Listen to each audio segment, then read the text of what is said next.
Uh, okay, so thank you very much for coming to today's Greek class.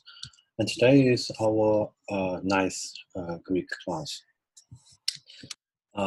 As I have explained earlier, we will focus on grammar until Greek 10. So from 11, Greek 11, we will start reading.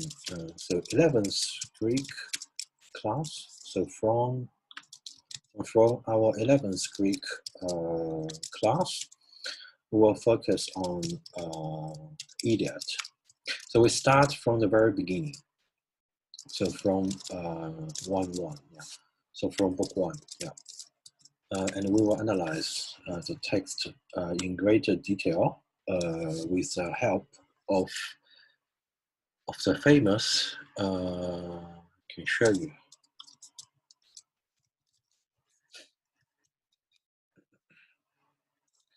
So we're going to read the Iliad, and with the help of this commentary. 上节课后的作业完全忘记做哦，有什么作业吗？哦，是那个 Iris 的那个作业吗？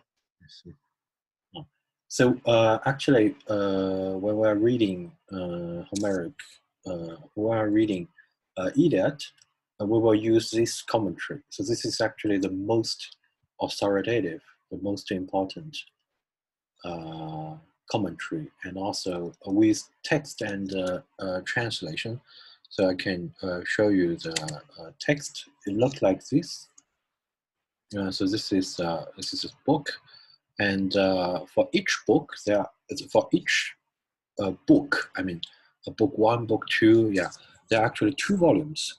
The first volume is text and translation. So actually, it will look like this one, yeah. So this is the text, and then the translation, text and translation, and we're going to read the German translation together with the English, but not the French. Yeah, although the French translation by Maison is also very good, but we actually focus on the German and English translation of Iliad. So until now, there are actually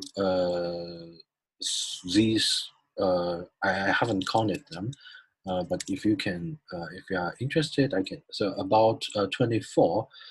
So 24 volumes are published, and book 1, 2, 3, 4, 6, 7, 14, 16, 18, 19, 24. So we start with book 1. Okay, so this is actually our plan for the future Greek class, focus on Iliad. And after Iliad, we're going to read some early Greek poems, lyrics, and of course, Sappho, early Greek lyrics, and for example, Sappho. Yeah, this is so important that we can't ignore. We can't leave Sappho untouched. Okay, and for Sappho, we're going to use. We're going to compare the papyrus fragments, and also the new Sappho fragments. Yeah. Okay, and then I think we can start today's class. And as you can see, this is our reading for today, and we're going to read this passage again, analyze several words, and compare and analyze the historical grammar and the etymology and so on. Yeah, okay. Okay, so first we start with grammar. I think last time we talked about aorist, right? So we already talked about, I think, perfect. We have dealt with. and also ours, right? And today we're going to talk about the infinite forms or non-finite forms, non-finite forms. So under the non-finite forms, there are actually two most important, there are actually more than two, but two of them are most important. First, the infinitive. I think I don't need to translate into Chinese. You all know what infinitive means, right? And then participles. We are going to talk about them today, so for the infinitive, we actually can use Greek intensive course, which you use for the Greek class by Mr. Zhou. And you find the information in Greek intensive course. So first we check the infinitive here. So for the infinitive, you find the information here. Actually, paideio is actually a late, not really early verb, but we can just use the verb and to just analyze infinitive form. So it's okay. We just take paideio. So for paideio, paideio a, right? So we know a is the infinitive form a, right? And can anyone tell me the Sanskrit in classical Sanskrit infinitive ending? What is the infinitive form? Yeah. Infinitive in classical Sanskrit. What is the suffix? Yes, yeah. So actually, that's tum. Yeah. So so are they related? Does anyone? 7月底8月份的时候，大概最多的好像。什么？有人说话吗？还是我应该？他这一节我们那边差不多1块加1块加。是刚才是谁在说话？我看一下。好像是叫 vivo 的一个朋友是吧？我把它先静音了。中条。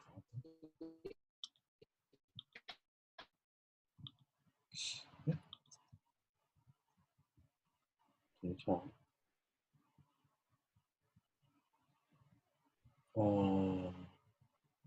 OK。可以了，那我继续讲吧。So I continue. So 好吧，那我还是统一静音吧。然后我课间的时候，就是中间如果有问题的话，可以，那我就统一静音了，好吧。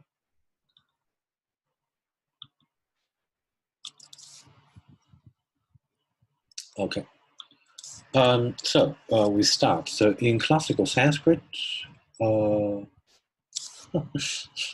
好吧，没事，没关系，OK，对，因为我以前一直是全部静音的，但最近那个想和大家交流一下，所以打开声音。Okay, so let's continue. So we know in Greek the infinitive ending is actually in, right? And in Sanskrit it's to. Yeah. So are they related? Are they related? So what is your answer? Yes. No. Yeah. 你们觉得这两个东西有什么关系吗？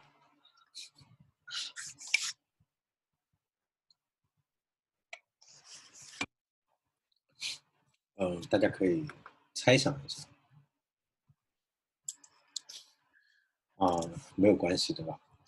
有人觉得有关系吗？其实你要说完全没有关系吧，也不是对。Okay, so they are related to some extent, but not really. What I mean, yeah. So they are not related, right? Yeah, that's not related, yeah. Okay, and then can anyone tell me the Latin infinitive? I think we talked about it last time or previously, yeah. So Latin infinitive suffix, what does Latin, just pick up a sentence. Okay, great. So Latin look like, so Latin infinitive suffix is re, right? And then comes my question. Is re related with, so Latin re and Greek in, are they related? Yes or no? Are they related? Latin, right? And Greek N. Yeah.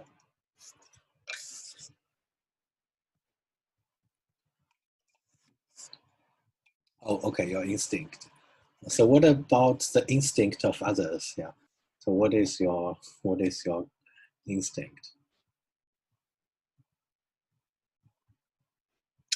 Latin infinitive, re, and Greek infinitive aim. Yeah. Okay, probably. Yeah. Well, they are kind of related. Yeah, they are kind of related. Okay, and then let's move on probably to another infinitive ending. It's called aorist infinitive ending. So they are different. They are quite different. I, right? Yeah. Okay. So aorist infinitive. Infinitive. Sorry, infinitive. Infinitive. Yeah. Okay. So it's called I, right?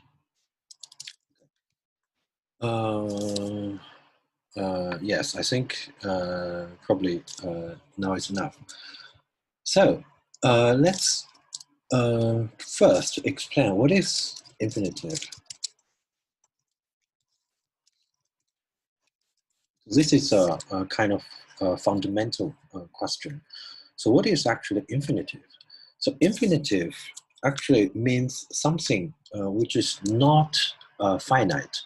Or finite means that it can change according to the person, number, and tense, right? So person is not reflected in infinitive, right? So to do something. So you can say, I want to do something, or he wants to do something, or she wants to do something. So to do will not always will not change. So it keeps the same, it remains the same. And it's also the same actually in Greek and Sanskrit. So actually it is not, how to say that, inflected. It's not inflected. There's no change based on person or plural or singular. Yeah, there's no such change. Yeah, and then comes the origin of infinitive, and actually infinitive originally are fossilized case forms of nouns. Yeah. Okay, or verbal nouns to be specific. So they are usually derived from verbal roots. So actually verbal nouns. So I put it into Chinese. 就不定式，它本质上实际上是来自动名词，然后动名词呢，它是某一些形式。So they are actually case forms of verbal nouns. So let's take tomb, for example. So Sanskrit tomb, can anyone tell me what is a case? 就它到底是什么格 So what is the case of tomb? If we analyze it as this one.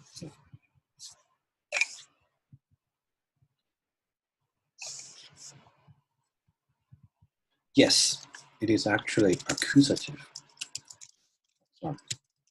Accusative singular of two abstract. So it's actually accusative singular of two abstract. So it means that in Sanskrit, if we want to build a sentence Well, probably I can. I'm not good at building Sanskrit sentences, but we can check the Sanskrit grammar. So let's move back to Sanskrit grammar. Let's pick up a sentence or pick up. Wait a minute. Sanskrit.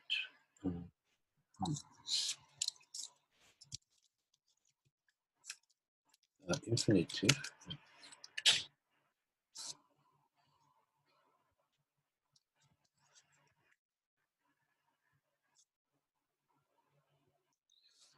Well, I actually want to use this. I want to use a sentence. Yeah. Wait a minute. Okay. Let's check. Well, he does not give a sentence. Yeah. But it's fine. I think we can just do it. Yeah. I think we can just use English. Probably. So he cannot do something. Oh, can is not a good example. Yeah. Okay, so let's use English. So it's much better. Yeah. So so English we always say I want to do, right? So to do is infinitive.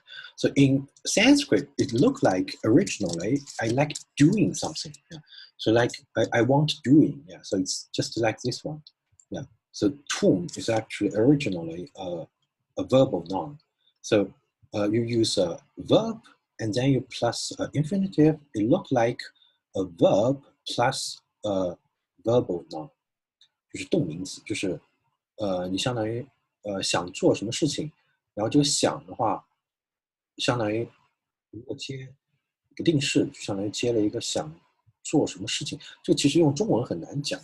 It's actually quite difficult to describe and explain in Chinese, but I think it's better if you check the English or Indo-European languages. So like I want to do something. So actually the logic is first is actually doing. It's a verbal noun. And then from verbal noun, and it's a kind of fixed case form. It's a fossilized. So fossilized fixed 就是形成一个固定的了。它就固定用宾格。那你想，大家可以想象一下嘛。那动词后面加宾语嘛，就是可以理解的，对吧？ So actually a verb connected with accusative. It's kind of a very natural structure, right? Okay, so this is actually the origin of Sanskrit tum. And let's check other forms. This is actually in classical Sanskrit, and if we check Vedic Sanskrit, it's much more complicated. Probably we can use the handout, which I have used for the explanation of the change from Vedic to classical Sanskrit. So let's check it.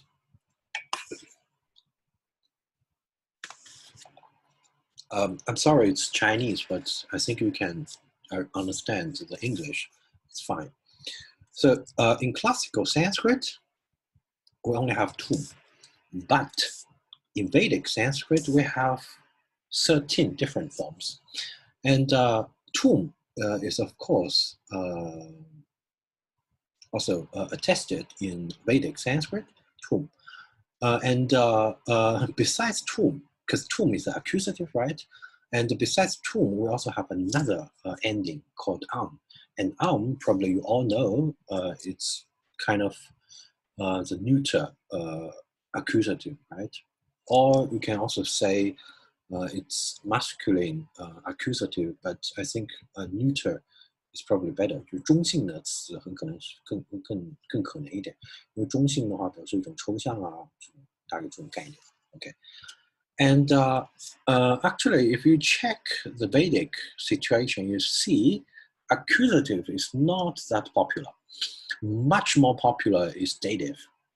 So dative means towards, right? So kind of a purpose, how to say that? A goal, right? 有一个目的，你向着这个东西，朝向一个东西，为了什么东西，然后的话就表示表示不定式，对吧？ So first one we have TI, and then we have AI, and we have tave, tavai. Yeah. So this one is very interesting. So tave is actually dative singular of two. Yeah. And tum is accusative singular of two. Yeah. So you can see two is a very how to say that popular verbal noun, right?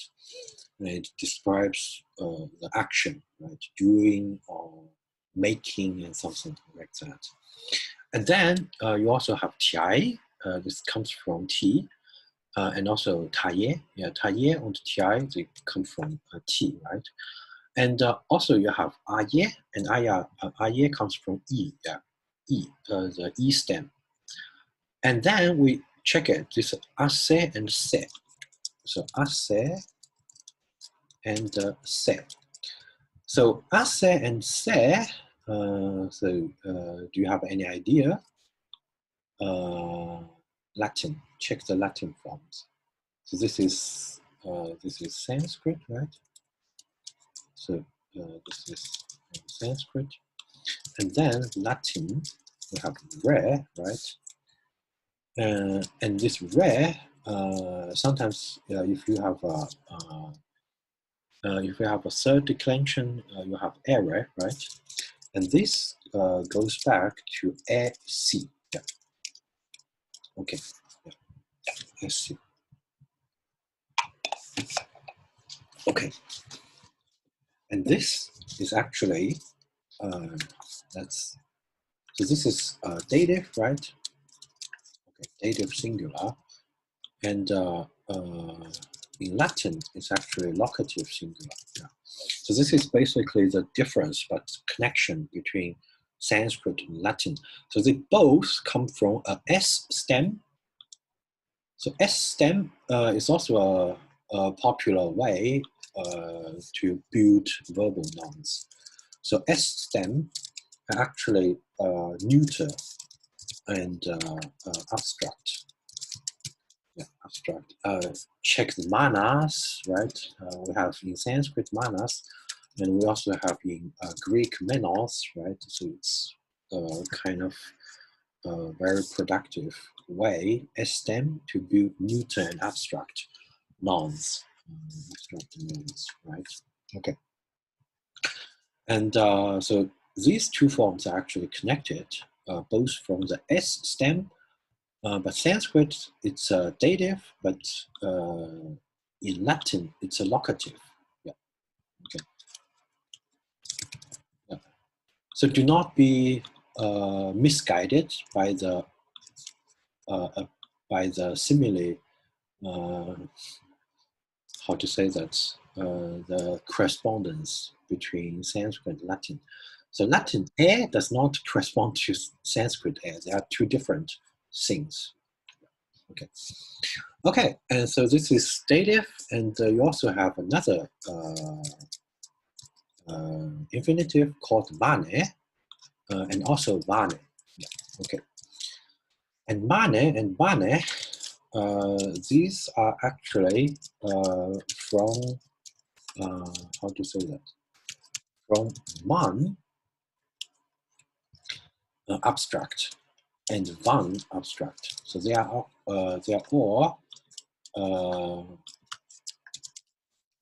abstract, or just the nouns, yeah, verbal nouns. Yeah.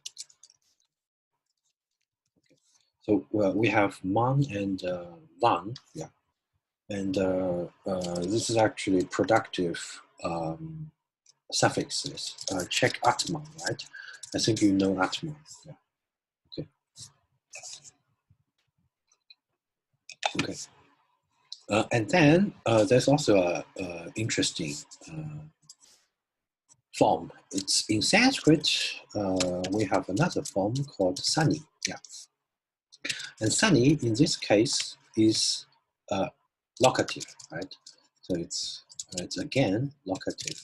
So you can see actually in Indo-European languages. So this is what I have pointed out at the very beginning. So they are actually fossilized case forms. So you keep it in mind. So they originally go back to verbal nouns, but used in specific cases. And then these cases just become independent and used as a special case, a special category called infinitive. 就是这个原本是动名词，然后呢，动名词它会在不同的语境下面使用不同的格嘛，有的是需要用宾格，有的是需要用余格，表示一种目的啊，表示一种对象，对吧？还有一种是用位置格，位置格的话，对，这其实本质上是 syntax，yes，and then these case forms 就这种变格形式呢，然后慢慢的被固定下来，然后就成为一种新的语法类别，我们称之为不定式 ，OK， 所以本质上呢，它们其实是动名词的一些变格形式 ，OK 好 ，OK， and today is Greek class, so let's move back to Greek. So let's make a choice. So Greek is in, right? And can anyone tell me with which Sanskrit class are the Greek in related?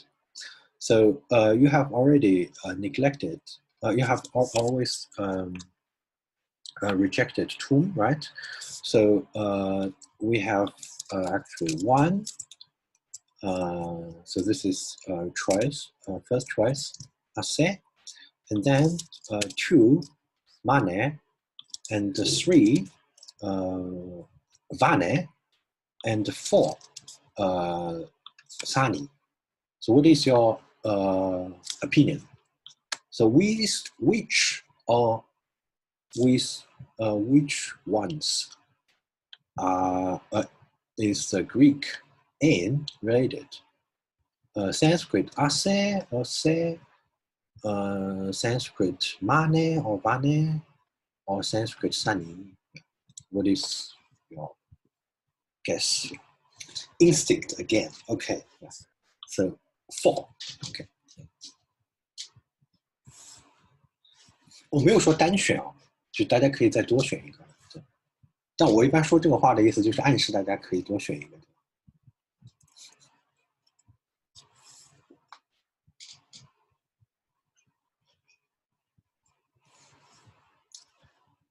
硬着头皮只能选一个四，也可以，对，四也不错，对，四已经不错了，对吧？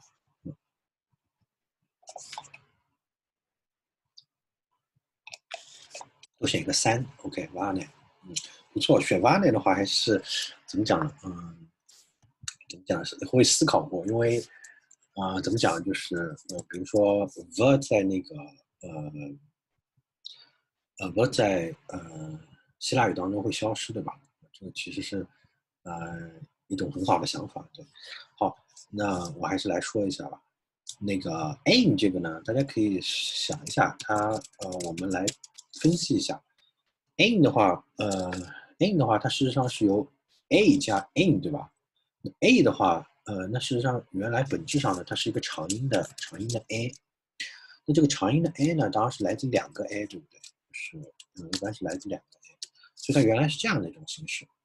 那这样的一种形式的话，大家再想一想，就是这个中间呢，其实是丢了一个东西的，对吧？那丢了什么呢？那其实中间是丢了一个 s， 就这样。好，那我如果这样写的话，大家是不是就已经一目了然的可以看出来它和谁相关了，对不对？那其实就是和梵语的 us 这个 us， 或者拉丁语的这个 air 是同源的，就这个本质上是一个 s， 所以本质上呢，它是一个 s 再 plus 一个 n，OK，那这个 an 是什么东西呢 ？an 的话，实际上是一种 locative。这个 an 啊，本质上是 locative singular 的一种变革。有专门的一个 locative。好，那为了解释这个问题的话，我们可以去看一下什么呢？等一下啊，就是 in 这个形式。我想一下有什么东西可以给大家看一下。要不就先看这个语法书吧。好，那个这个是我们之前上课的时候我也提到的，就是我们如果想目前学习so this is actually one of the most important grammar we should use for the Greek language. It's called historische Grammatik des griechischen Laut- und Formenlehre by Helmut Lix. Yeah, right. And then let's move back to the infinitive part. So it's actually part 261, and he analyzed actually. Yes, he actually describes the origin of the infinitive in other Indo-European languages, right? So actually, he first mentioned the Sanskrit word. The Sanskrit word AI is called Alt-Indisch. So AI is Alt-Indisch, right? And he used an example called Atave. Anyone tell me from which root Atave? Which root? Atave. And do you know that this is infinitive ending, right? So what is the meaning of at?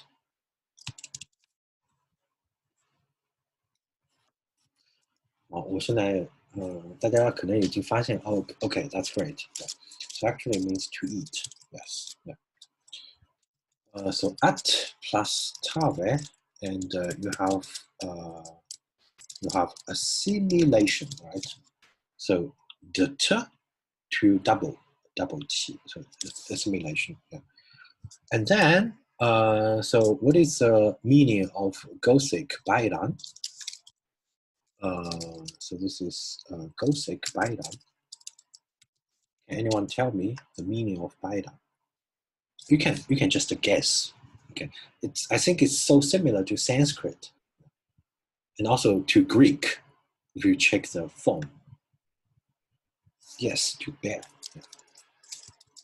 Yes, great. Bear and carry. So it's called Bedan. Bedan. It's not, so the pronunciation is not Baidan, it's Bedan. So this is kind of, I think it's not really similar to Celtic, to Old Irish, but it's kind of, yeah, yes, the writing does not correspond exactly to the pronunciation or the simile, the pronunciation. Yeah. So you should read Bedan like e, yeah, not I. Yeah. Okay. So we know it's always accusative, dative. They are case forms of specific verbal nouns, right? Okay, and then the Greek example. So how can we? Yes. So this is actually the Greek example. It comes from the n locative. So it's called Endon's laws locative. So this n is a locative. It's a locative. It's an important locative ending. Not only in Greek but also in Sanskrit. And in Sanskrit, you can find the information in Goto's grammar. So let's first check the Greek information. So, for example, ehen, right? So ehen comes from se, sen. Yeah. So I write it here. So you have in Attic and Ionic. Attic is, yeah, I think you all know Attica 方言. The representative, the typical Attic prose is of course Plato, right? Or Platon, yeah. And Ionic is typical dialect for Homeric Greek, yeah. Right. So this is Homeric, and it's kind of like Platon and so on, famous Athenian authors, yeah. In Athens, yeah. Okay. And in these two dialects, we have the form ehen, right? So it's called ehen, right? And this ehen, let's check the Mycenaean form. The Mycenaean form is called eke, yes, eke. And then they all go back to the Indo-European root called segre. This is Indo-European root. It's called segre.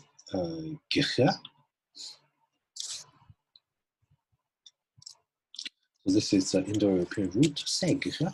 Segre actually means you have something in your power. 就是控制了某人，就是拥有了某人，大概这样的意思。So have someone in your power means you have something, right? The semantic development is pretty natural. So we first have a S adjective, S abstract, 就是抽象名词S, right? So you have in sahas, so sahas means power, right? You have the power. And then in your power, N is locative. So N is actually a locative. So kind of in the power of someone, kind of you have someone, you have something. In the power of someone, 真的吗？画面静止了吗？重新进入吗？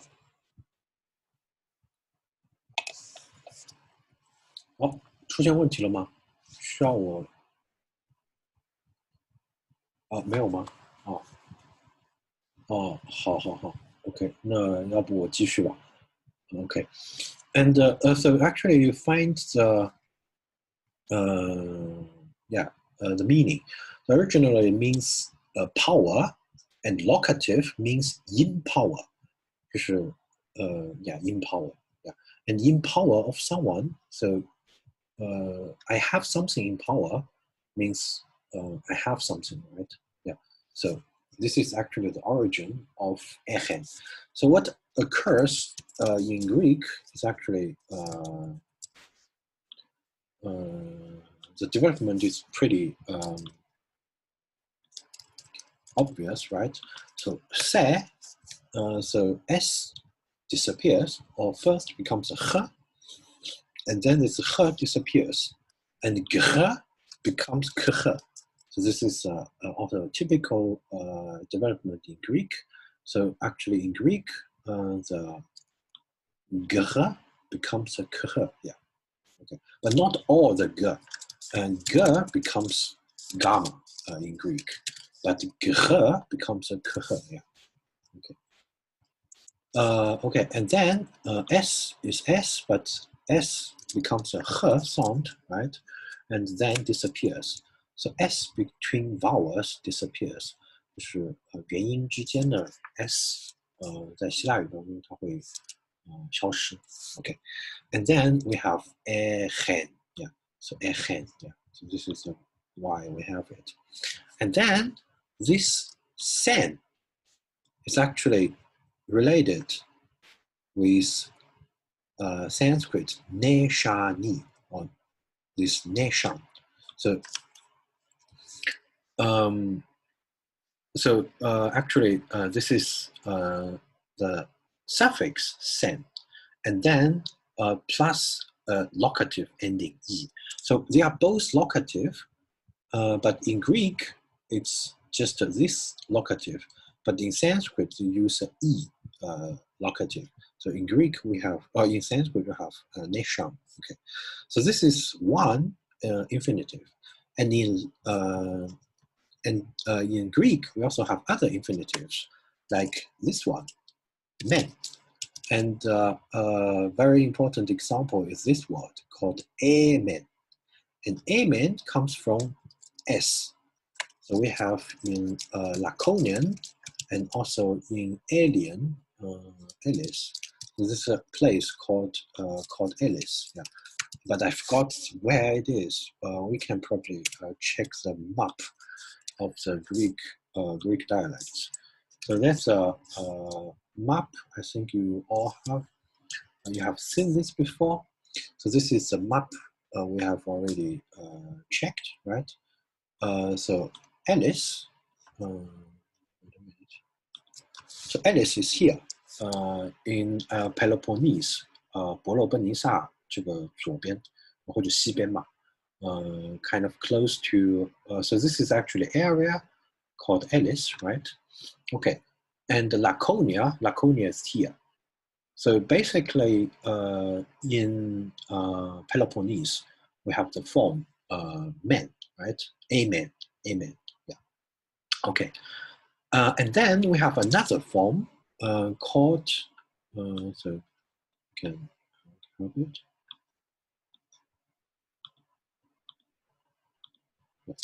Okay. So we have amen, right? Yes, and then we also have amen. Yeah, amen. And the amen is attested in Thessaly. And Thessaly, where is Thessaly? Thessaly is here. So it's actually northern North Greece. Yeah, northern part of Greece. Thessaly is here. Thessaly. And then we also have Boeotian, and Boeotian is here. Yeah. So Boeotian is here. Okay. So basically, we have these three forms. And this one can be called more original because this men comes from S plus a man. And again, S plus man becomes double N. So M men comes from S men. Yeah. And then this M disappears and with compensatory lengthening, 就补长延长。双辅音消失，然后单辅音延长。So geminated double consonant disappear, and we have the lengthening of the previous vowel. And this lengthened air appear as eta in Laconia and Elis, but as a in Boeotian. And Boeotian is actually very close to Attic. Very close to Attica. Yeah. So this is actually the reason why sometimes you find a in Attic, but eta kind of sometimes you find a in Attic, but eta kind of in other dialects. OK， 这个能明白吗？有问题吗？就是这里解释到这里的时候。没有什么问题吧？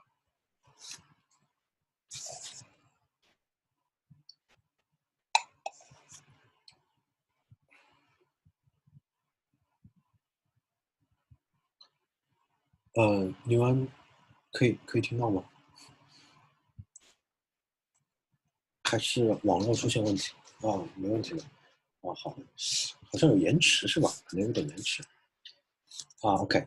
And then this man, and you will certainly know this man is connected with Sanskrit money, right? Sanskrit money, Sanskrit money, it's man plus a, and a is dative, right? Okay, and man in Greek, so it's related to Sanskrit man, yeah, money. Okay. Okay, and then you have we also have in Greek another form called ani, but we're not going to analyze it. It's also another form, menai, so it's basically the same. So for this part, you just keep in mind, infinitive are fossilized. So this is the 中心思想, the central, the most important thing you have to keep in mind. So infinitives originally are fossilized case forms of verbal nouns. Okay, and then let's move to present participle. 这个就是我在群里跟大家讲的，我要就可能会颠覆大家一直以来的一些常识也好，或者是一直以来的认识的一个东西。So for the present participle, I think most of you already know. If you learn Sanskrit, and you certainly know the form of the infinitive, right? Oh, sorry, participle. Yeah, sorry, participle. So this is form. This is actually the forms of Greek participle, right? Okay.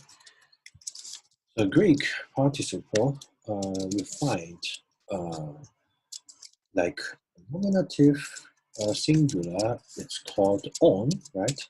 I just use the transcription, yeah, so to make things easier. Okay, so nominative singular, it's called, and then genitive singular, it's called ontos, right? Yes. So ontos, it has actually two two parts. So ont is actually the stem, kind of, and os is actually the ending, right? Okay, and so we know in Greek the participle or the present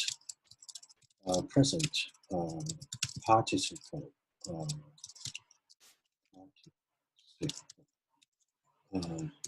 with ent, right? Okay, and this usa, probably I can explain this. So this is masculine, right? Masculine. And feminine. So what is the feminine? Feminine form. So feminine form, probably you all, not really all, I guess. So we have in Greek, we have in Sanskrit Devi, right? And also we have in Sanskrit kind of Sena, right? So this is typical feminine forms. And this Devi actually goes, so this Sena actually goes back to laryngeal. Which laryngeal? Can anyone tell me? Which laryngeal?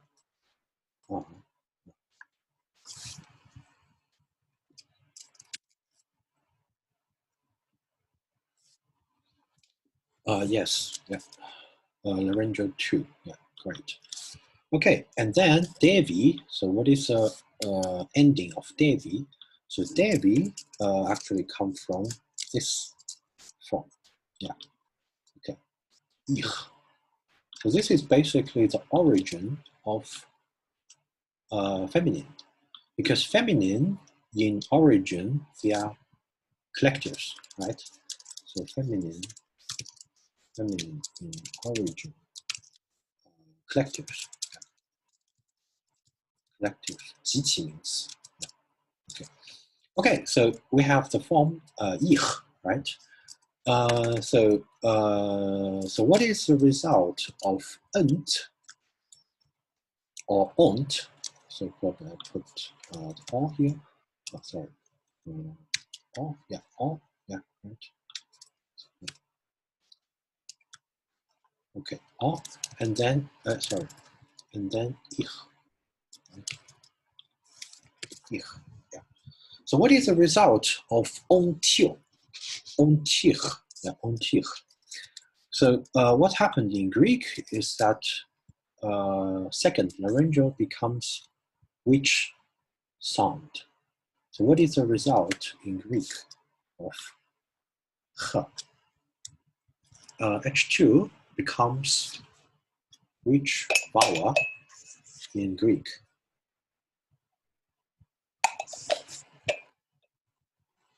Not really. Not really. Yes, ah.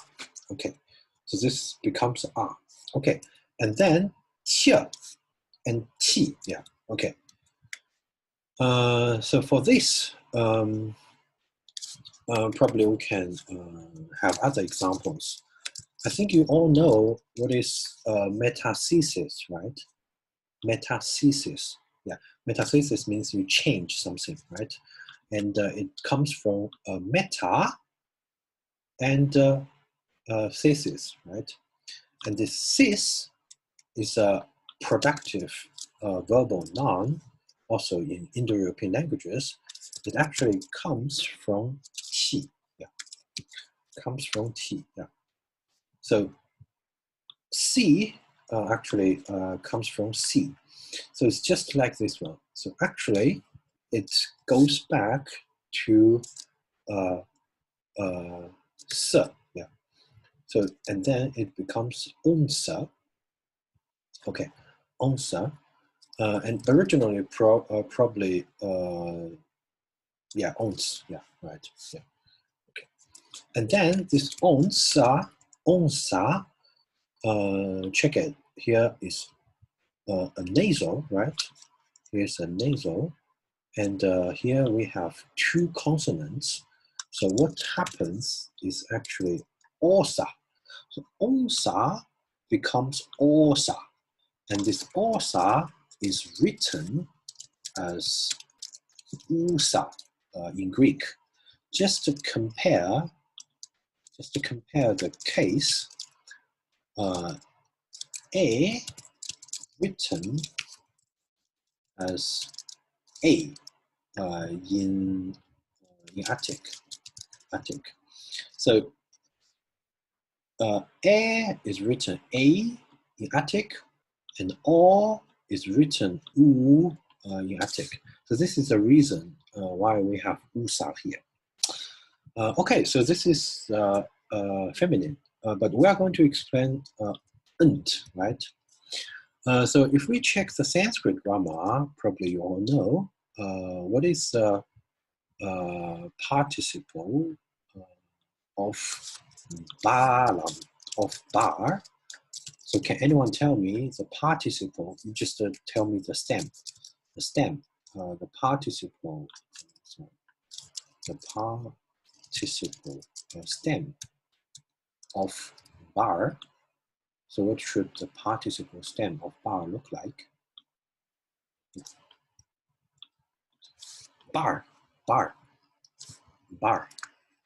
Not dar, yeah, bar. Carry, yeah.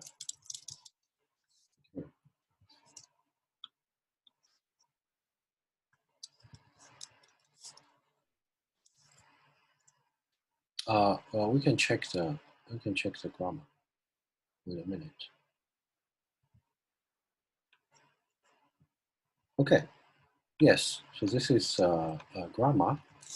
So Participle Präsens haben zwei Stämme. Eine starke auf ant, eine schwache auf at.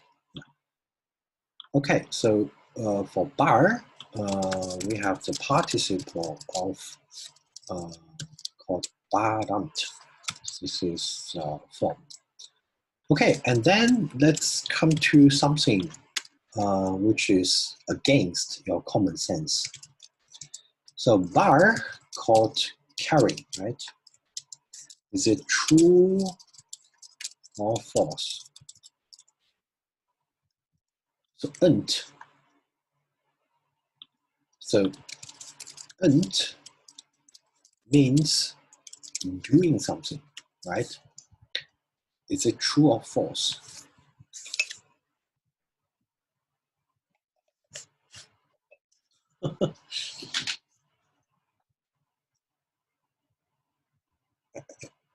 I said participle, present participle. Yeah. I said present participle stem. Oh, I said PPP. Oh, sorry. Yeah. false 啊 ，OK， 好吧，你们是不是被我吓到了，是吧？延迟有1分钟啊，张老师那边有延迟是吧？OK， well, in Sanskrit it's true, yeah. If I'm talking about Sanskrit, so in Sanskrit it's actually true, right? Yeah, but not in Indo-European languages, yeah. So and also in Greek it's also true, right? So in Greek, what is the participle of fair? Fero, right? In Greek, it's called pherontos, pheron, right? In Greek, you have pheron, right? Or pherontos, right? So it's pretty regular. Pheron and pherontos. So we have this, and pheron, of course, means carry, right? Yeah, okay. And as I explained, int means ing, means in, doing something, carrying something, making something, right? In Sanskrit, it's true, right? But not in PIE. So what is the situation in PIE? Let's move to the situation in Hittite. So this is the Hittite grammar we're going to use next week. I think you all know the name, right? I think you all know the name. So it's called Nicidi, Manuel de Langue Edite. Yeah. So it's actually the second volume about the verbal system of Hittite, right? Okay. So let's move to the participle. Okay, so the situation in Hittite is a little bit interesting. Le participe a une valeur d'état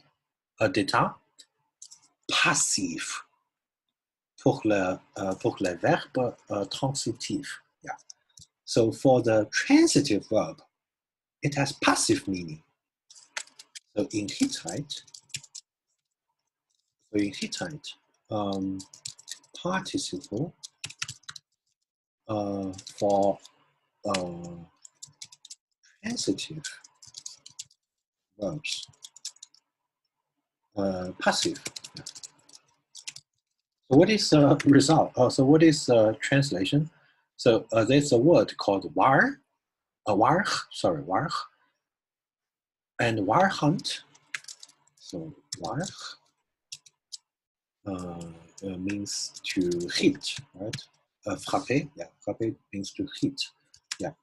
And warhunt means hit or hidden or hurt, kind of bitten, yeah. Bit, kind of bit. Bitten, yeah. Okay. And then pia, does anyone remember the word pia? Pia, what is the meaning? I think if you can understand French, it's not pia. It's Hittite. Sorry, it's Hittite, not party. It's Hittite. Yeah. It means give. Yeah. We are talking about Hittite, not talking about the party. Yeah. Okay, so it means give or to give, yeah, right? To give. Yeah. And yant means given. 是不是？对啊，你是不是跑错地方了？你是不是从巴黎语课逃出来了？Okay.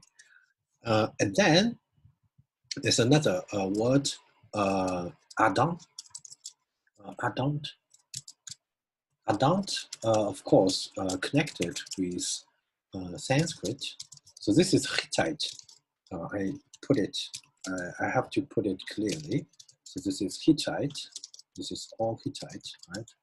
So adont This Adam is of course connected with Sanskrit at, right? So at means eat, right? And adant means eaten. Eaten, yeah. I think it's enough to show you the picture, right? And then let's make a stop, and I will explain it in our next part. So make a stop, pause. So stop 5 minutes. And you can think about it. You can kind of think about it. Why it's like this. Okay, I stop recording, and so we have already seen that this is a problem, right? So balance, so ente, participle in Sanskrit and in Greek means doing something active, right? But in Hittite, we have the verb like varhant means bitten, hit, and pia to give, and piyant means given, right? Okay, and then adant, eat, eaten, right? So it's pretty different. Okay, and for this case, we actually need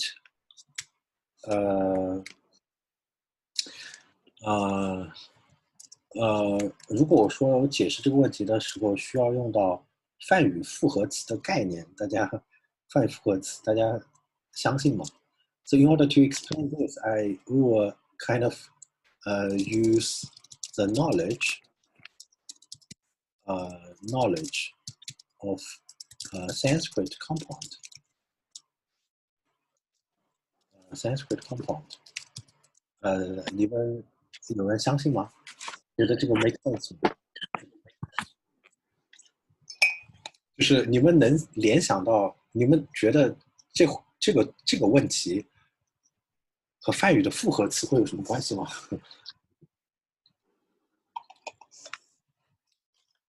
好，你们相信我就行了。OK， 好，OK， so probably let's talk about this form. So the participle form, we have font, right? And sometimes we also have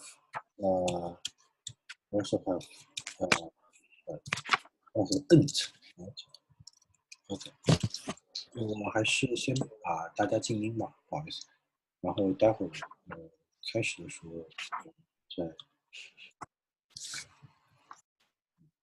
那反正我是设置了可以允许大家自己，现在还没有。OK， 我反正待会儿需要和大家聊的话，再打开。OK， so actually we have these forms, right? Participle ont and int, right? And what can we do? What can we do with this? So they actually can be further analyzed. 就是我们其实还可以进一步再分析。怎么分析呢？这个东西 ，OK。其实呢，so actually, originally, participle ont and ent, they go back to on plus a t or n plus a t. And this t is actually a suffix, and t suffix. And t suffix, can anyone just think about any oh, not this one. Yeah. So actually t suffix is actually, how do you say that? It's kind of individualization, suffix. So how can we understand this? So kind of if I have something like a good, so good is an adjective, right? So good is good is adjective. The good means the good thing, right? The good actually means the good thing. So this is kind of individualization or substantialization. Kind of you make an adjective into a what to say, into a noun, right? Like good and the good. So on and an originally means doing something or having something, right? Or doing something. Yeah. On and an. And ter means individualization. So having. They're actually the meaning. You have this something. So the good thing you make. So with this t suffix, you make adjective into a noun. Okay, I think let's use some example. Yeah. Okay, so there's a word called agent. So jarant. So there's a word called jar in Sanskrit. So we can check the dictionary. So Sanskrit jar means.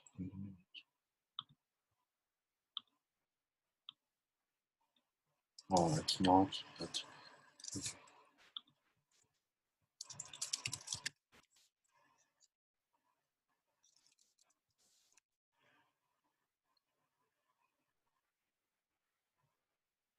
Oh, it's really weird.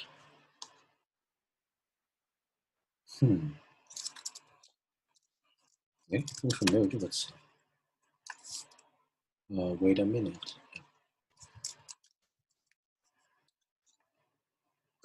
Yes. So in Sanskrit, we have a root jar, and jar actually originally we have jarati, right? So you make something old, right? Okay. So jar actually become old. Yeah. Become old. Yeah. Okay. Like jala, right? Okay. And then you have first jalan. Jalan means kind of becoming old. And then you put a T, it's something like someone who become old, right? So kind of originally it means aging, right? And then, so jalan means aging, right? So compare the word lajan. Yeah. So you know lajan contains large plus on, right? So what is the meaning of lajan? Lajan is king, right? So what is actually the king? So king is actually someone who ruling, the ruling one, right? So it's just like lajan. Lajan means agent, right?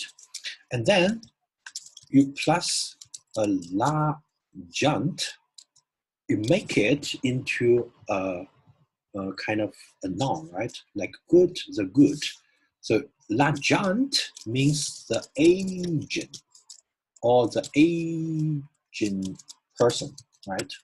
So the agent person. And then from the agent person comes the meaning, in fact, just agent. So this is active, yeah, okay. And then let's come to the explanation of warch. Why warch means bitten? Because, so in this case, this agent is kind of, yeah, okay, so probably let's move on to warch. So warch means heat, right? Means heat. And then what is warhan? Warhan means hitting, right? Yeah, hitting. Hitting, yeah. In Chinese, I think you can, I'm not sure if Chinese really helps, right? So like Jida, right? Okay. And then, what is the meaning of war hunt? So kind of having hitting. Yeah. So what is the meaning of having hitting? So having hitting is actually 有获得 kind of obtain hitting, right? Having hitting, you have the hitting, you have something, right? This T suffix means individualization and also a kind of substance. You make something into a noun, right? So someone who have hitting, yeah. And have hitting means you obtain hitting. And obtain hitting, that means you are beaten, right? So this is actually the logic behind this. So participe, the so-called participe, actually goes back to two components. The first one is, again, a verbal noun, agent. This is a verbal noun. And the ter is a suffix, means like good, the good, and also having something. Yeah, you contain, you 获得一个东西，就是 you have something, possess something. Okay. And for this phenomena, there's actually a paper by Craig Metchard. So Craig Metchard, I think some of you probably know, he's a professor for Anatolian languages earlier in UCLA and also in Chapel Hill, I think also in Chicago, I forgot, but he retired from UCLA, yeah. So for this case, you can check the explanation by Craig Metchard. So actually, this is the reason. So actually, this ent or ont is actually on or aeon plus individualizing, and substantivizing. I mean, the English is a little bit complicated. Ter suffix, like in Latin, there's a word called dives and divit, and from deus, and deus actually means brilliant, radiance, and kind of means something. You have the radiance, you have the light, right? Means someone who is rich. And just like the hitting, so you have the hitting and you obtain hitting means that you are bitten, right? Okay, so this is actually the logic. Okay, and there's actually another. Yes, so this is actually bahuvrihi, yeah. So this is why I say that this is actually bahuvrihi. Yeah. Okay, and then there's actually another explanation, but similar. Is called, is offered by Sergio Neri. And Sergio Neri is actually my colleague and my friend in Munich. In a paper 2001, he explained the word blicken or sehen. Yeah, so the word means Sanskrit darsh, right? So first we have a darshan, and darshan is actually yin, looking, kind of, in looking, in glimpsing, yeah, kind of, in glimpsing, yeah, or in glimpse, right, kind of, in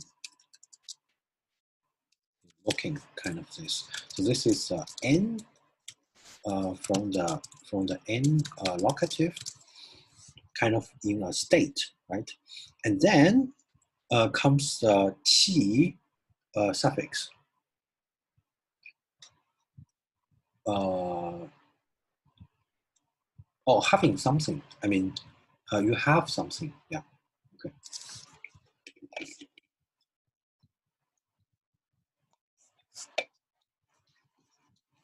Oh, yes.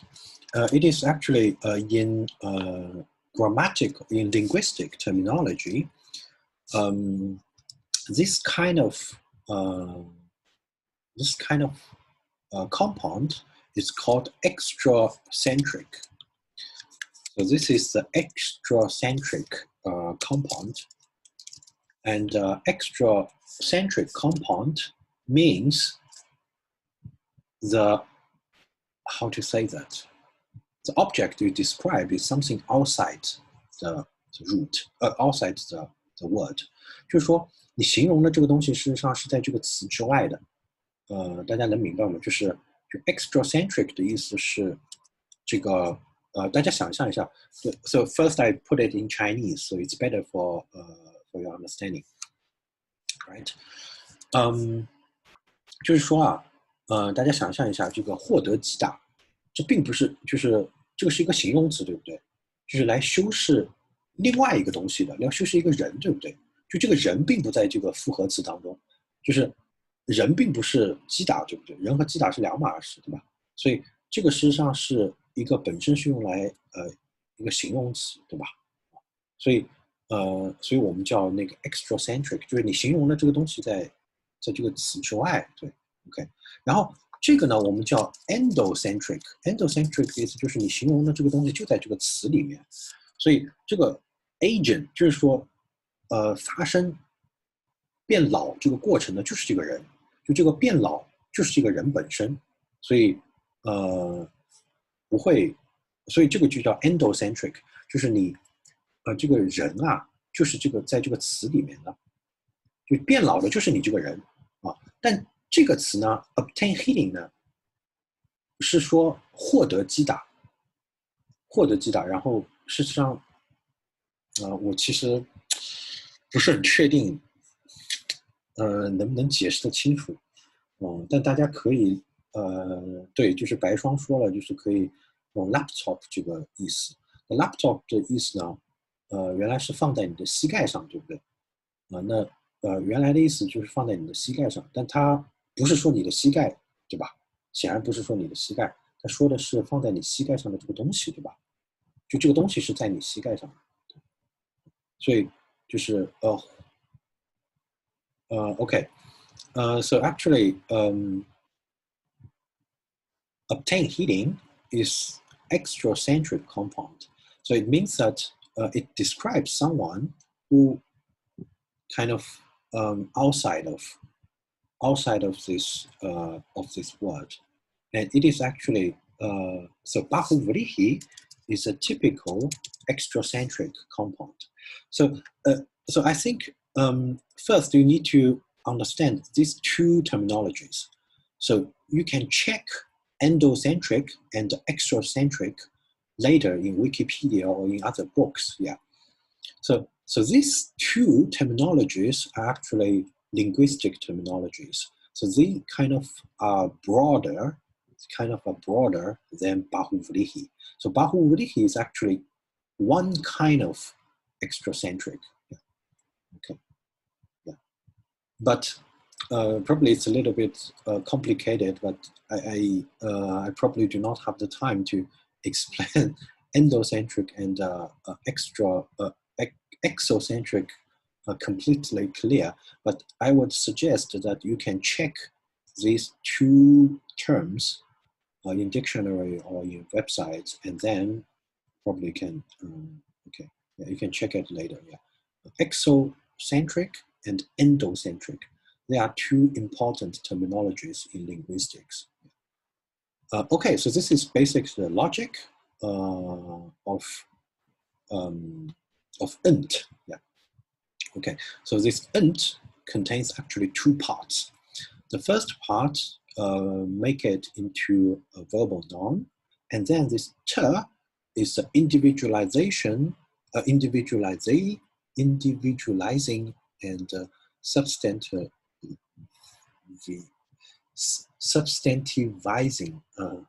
suffixes. Yeah, okay. So change the meaning. Okay. So this is basically for the grammar, and we already used a lot of time. Probably we can just read very briefly some sentences. Yeah, okay. So this is again the wait a minute. Okay, so we are going to read the first part of Odyssey. So probably we can use translation. Wait a minute.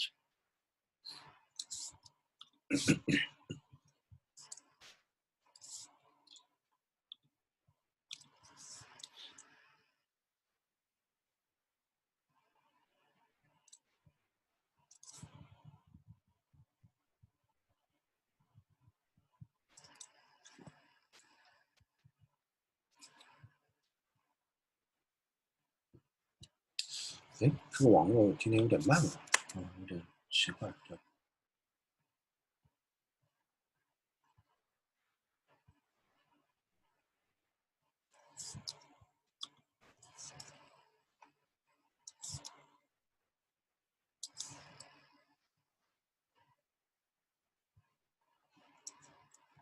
咦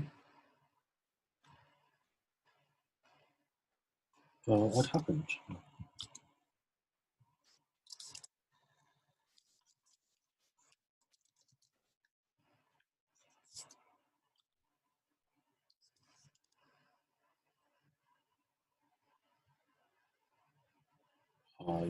It's terrible. I mean, it's too slow. I don't know what happened. Yeah.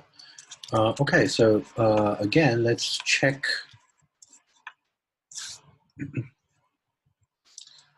Let's check this. Oh, wait a minute. Probably another one.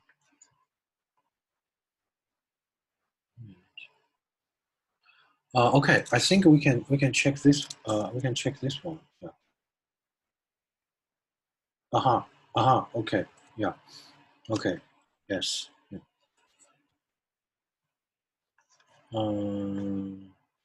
Okay. Yeah. Yeah. I think you can discuss later because I think some of you probably already have understood the logic, and probably you can discuss later. Yeah. And now let's just read one sentence to, or probably two, to check the. So let's read the sentences. So the reading part, and then to analyze the mixture of dialects in Homer. Yeah. So this is the example I selected from the first book. So I make it a little bit bigger so you can see.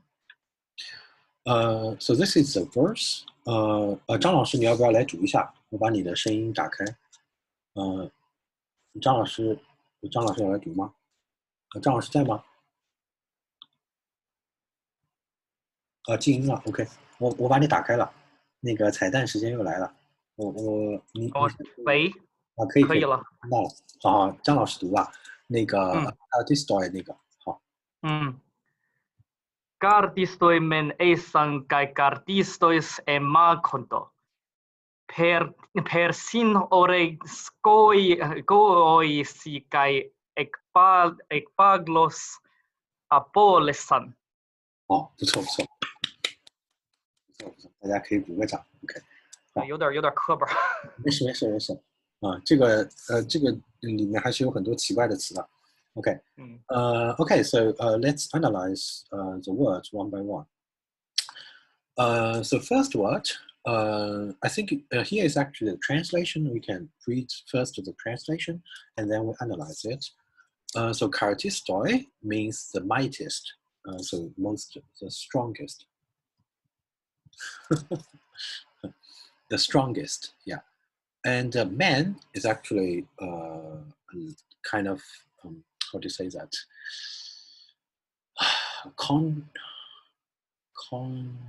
Conjunctive, kind of, yeah. On the other hand, or and, right? Okay. So esan is actually were, they were. So I think we can. So I think I can copy it here, and then we'll analyze it. Okay. So this is strongest or the mightest, right? Okay. And the man, we can just neglect it. So it's kind of and, or on the other hand, it's not very, sometimes it's not very translatable. Yeah. Okay. Okay. And a-san means the war. Yeah. The war. And then toys again. So this is nominative plural, right? So we have the typical oi ending here, and this is again mightest, right? But dative plural. Yeah. Okay.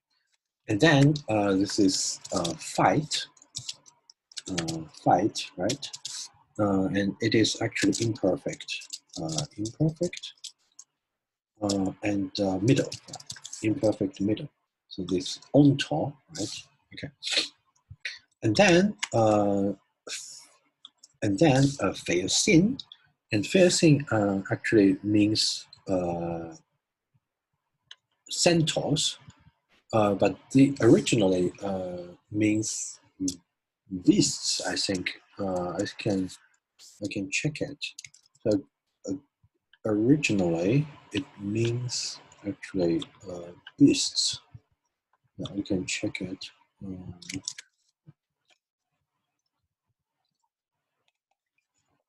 Centaur, yeah. Yes. Of course, centaur is not really say, because centaur itself is a Greek word. We can check. I think centaur. Wait a minute. Centaur. I forgot the meaning. We can check it. Oh, sorry. Sorry. Centaur. Centaur.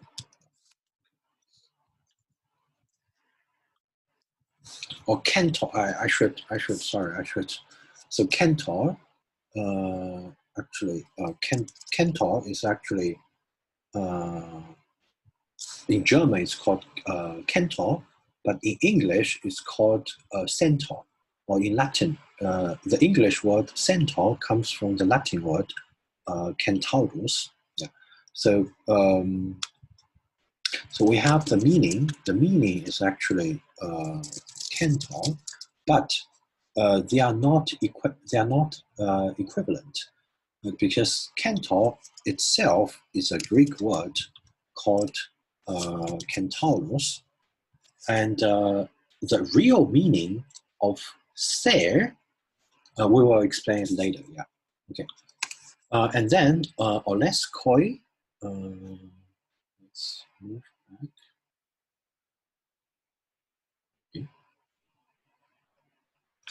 Okay, yeah, here. Oh no, sorry, mistake here. Yeah. Okay, and then oles koi si contains actually two parts. The first part is oles, and second part is koi, and then oisi. So again, it is also dative plural. This is C, right? Again, this is also oisi. They are both dative plural ending, but this is for the semantic, and this is for the asematic. Okay. So the meaning is actually living in the mountain. So yeah, so living in the mountain, and the English translation is from lope. It's a little bit how to say that? It's a little bit literary, because it translates living in the mountain as having their lairs among the mountains. Lairs means their home, but home for the beasts, for the creatures, for the animals. Okay, so actually originally it means that living or living in mountain. Yeah, okay, because oles is actually the word for mountain, right? Okay, and then the word, okay, the word ekpanos. Ekpanos actually means terrible, terrible, and horrible, kind of terrifying, frightening, like this. Yes. Okay, and aporesan actually means to destroy. Destroy. Okay. Okay, so let's analyze them in greater detail. And the reason why we have to highlight this word is because this word is actually an Aeolic form. So this word, seisin, as you can see, the meaning is centaur, but of course it does not literally mean centaur, because centaur is centaurus. Yeah. So it's not actually centaur, it's actually the word for animal in Greek. So actually we have this word.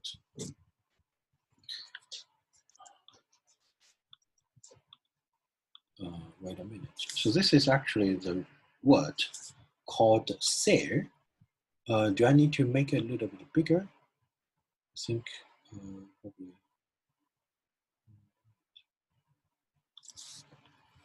I'll make it a little bit bigger.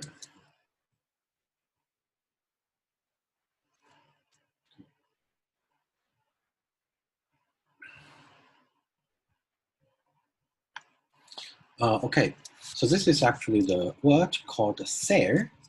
And ser, you find it actually in Ionic or in Attic. Yeah. So originally it is ser. Yeah. And ser actually the original meaning is a wild animal. Yeah. Wild animal. So centaur is actually a wild animal, right? Yeah. Although they have a human body, but they are still a wild animal, right? So the difference is this sound. Yeah. So this is kind of Ionic and Attic, right? Attic. So this is Ionic and Attic, but this one is Aeolic. So this is Ionic and Attic, and this is Aeolic called Sero, right? The etymology, but we can forget it. I just want to show you that actually in Greek, in Homeric Greek, we actually have mixture of dialects in Homer. So the other forms are Ionic, Attic form, but Seisin is Aeolic form. And why we have this? Because this goes back probably to ancient, older tradition. This kind of oral tradition, and these verses are kind of transmitted as a fixed expression, like facing or escoirosi and so on. Yeah. So this is kind of a fixed expression. You recite it and you memorize it, and you won't change it. Okay, so this is actually for today's class. We spent a lot of time explaining grammar and read just a little verses. But don't worry, we are going to read a lot in the following Greek classes. We will try to read the whole, at least the first Iliad. We're going to read the Iliad during the following months and years, and as long as you are interested. 我反正试图多读一点，然后跟大家一起读那个荷马史诗，争取在未来的几年里吧，应该能够把它读完吧。就是《伊利亚特》，我们先读《伊利亚特》吧，然后《奥德赛》先等一会儿，好吧？好，这个是目前的计划。所以前10次课的话，主要是讲语法。我尽量给大家展示一下这个希腊的语法，希腊语的历史语法大概是什么样子的，就是有哪些问题我们是需要重视的。OK， 好吧。然后我们虽然今天读的不是没什么多少，但以后会读。Okay, probably I make a summary, very brief summary.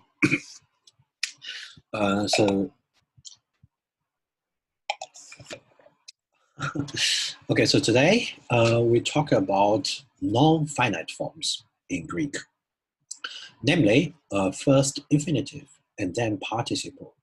So infinitive, we have a very typical ending. It's called "n," and this "n," and we also compare other infinitive forms, like in Sanskrit, it's called "tum," and in Latin, it's called "re."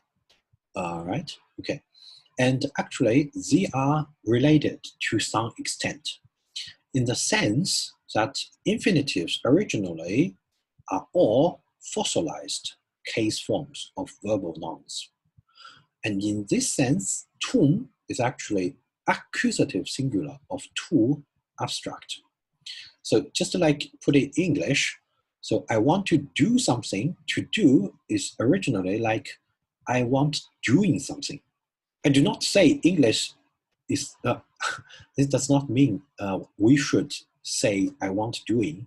I just want to use English to explain the logic of the Indo-European infinitive. So originally, they are verbal nouns, like doing, right? Okay.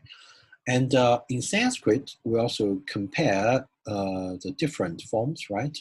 So actually in Sanskrit, we have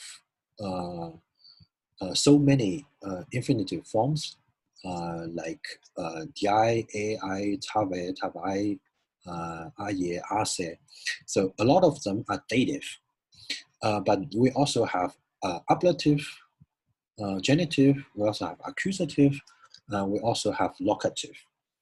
And this locative is the reason or the origin of the Greek "n." The Greek "n" comes from "en," and "en" with a missing S, right? So it actually goes back to S plus N. And this S, you find it in Latin, and you find it in Sanskrit. So it is a S stem neuter abstract nouns, and then plus a locative singular ending, N. Okay. So this is actually the logic for infinitive, right? And then we analyze the form ehen.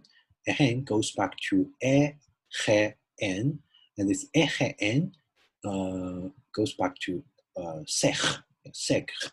And the sek actually means power, and having power, and in the state having power. So it's to have, okay. And we also have man is also connected with Sanskrit mane, like to be. So this is all to be. Okay. So originally we have S. This is the root and just a plus man. So we have man, and this man becomes amen or amen or amen. So they are basically the same. A is written as is for long a, yeah, in Attic. And then we talk about participle. So in Greek, participle ontos means carrying, of course, you all know. And the Sanskrit barant, carrying, it also means carrying. So they are basically active, right? But in Hittite, we have the root warch, hit, beat, but warhunt means beaten. It's passive. And piyant means given. Yeah. The reason is the participle ont, ent can be further analyzed as on plus a t and n plus a t. And this t suffix is kind of a individualizing suffix. Ta and na, past participle, right? Yes. I'm not talking about ta and na. I'm talking about ent. Not, yeah, there are two different things, right?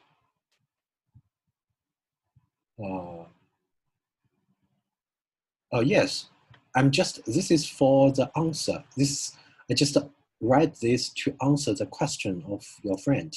Yeah, she's kind of 郭晶，应该是郭晶吧？郭晶刚才问的，就是说主动和被动的差别。那我说我没有在讨论被动，被动是另外一套系统相干的。对 ，OK， 我讨论的都是所谓的泛语当中的主动。OK， OK， so actually participle ont and ent can be analyzed as on plus a t, and this t suffix is an individualization suffix. It makes good into the good, or the good having good things, like this. So for this one, agent and the agent person, ruling, yeah, the ruling person, right? But for hit, we have hitting and having hitting. And having hitting means obtain hitting, and he was bitten. Yeah. It is bitten. Yeah. It's an exocentric compound. It's like babu vlihi. So it's exocentric, but this one is endocentric. So this is basically the difference. And if you are not familiar with these two words, you can check it later. You can just, it's not that difficult to understand. You just need to check different examples. Just to check more examples. Yeah. Okay, so this is basic for today, and thank you very much for your attention until now. Yeah.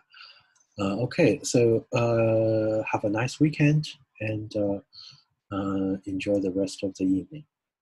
不客气 ，OK， 那我们周一见，但不一定，周二见嘛，周一不一定有，周一大家不一定来，周一反正是复习巩固课，没什么太大意义，你们那个可以周二的时候过来 ，OK， so next Tuesday is actually our first Hittite class. We're going to talk about Anatolian languages. Yeah. You're welcome. Yeah. Okay. So bye bye, and I stopped the recording. And okay. See you next time. Okay. Okay. Okay. Thank you very much. Bye bye.